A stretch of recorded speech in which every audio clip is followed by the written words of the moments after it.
Hey friends, I want to talk to you today about something that's weighing heavily on many hearts in America. You turn on the news and what do you see? Division, anger, leaders who seem to govern not by bringing people together, but by ruling from above with executive orders and partisan words. And in moments like this, we can't help but ask ourselves, isn't the president supposed to represent all of us? Isn't his job to unite, not divide? Now, those are fair questions, and I believe they point us to something much bigger than politics. They point us to a deeper spiritual truth about leadership, unity, and the example that Jesus set for us. Now, let's be honest. The way our nation is run often feels less like cooperation and more like conflict. Executive orders are issued because leaders can't or won't work across the aisle.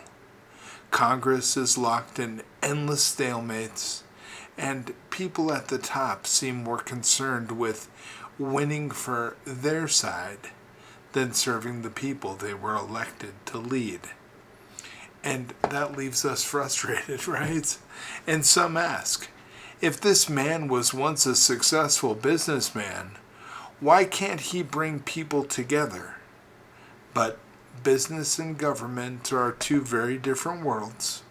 In business, you can often make quick decisions and expect others to follow. In government, power is divided on purpose. Checks and balances are there to force cooperation. That's supposed to protect us, the people. But it also means you can't lead effectively without building trust and unity. No, here's the painful reality. Division is easier than unity.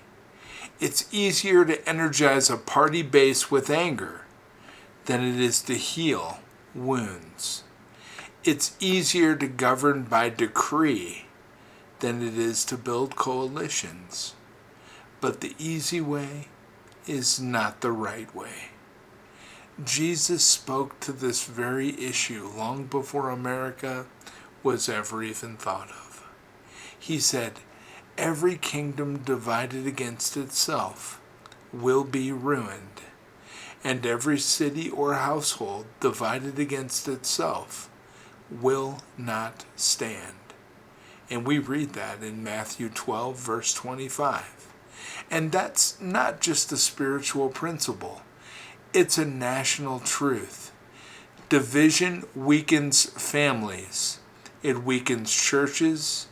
And yes, it weakens nations. But Jesus didn't stop with a warning. He also gave us a blessing.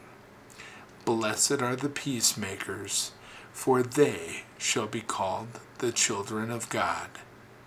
And notice, he didn't say blessed are the politicians, or blessed are the powerful, or blessed are those who win the argument.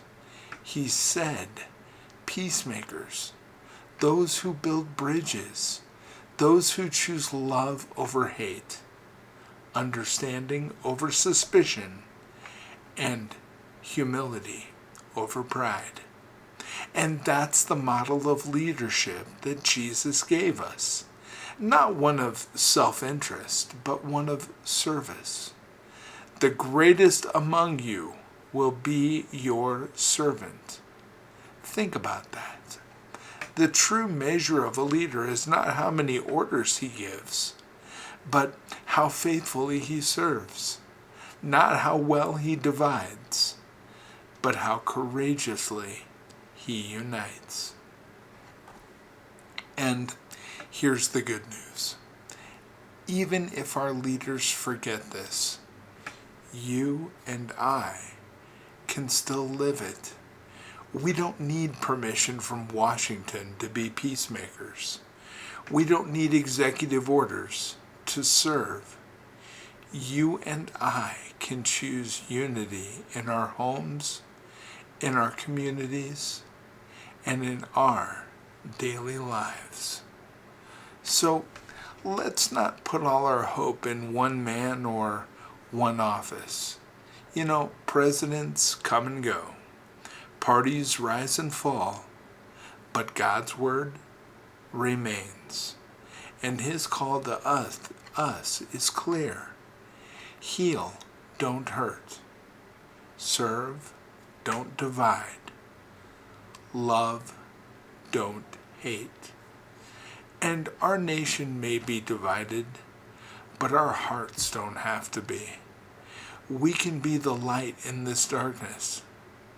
We can be the hands and feet of Jesus in a broken world.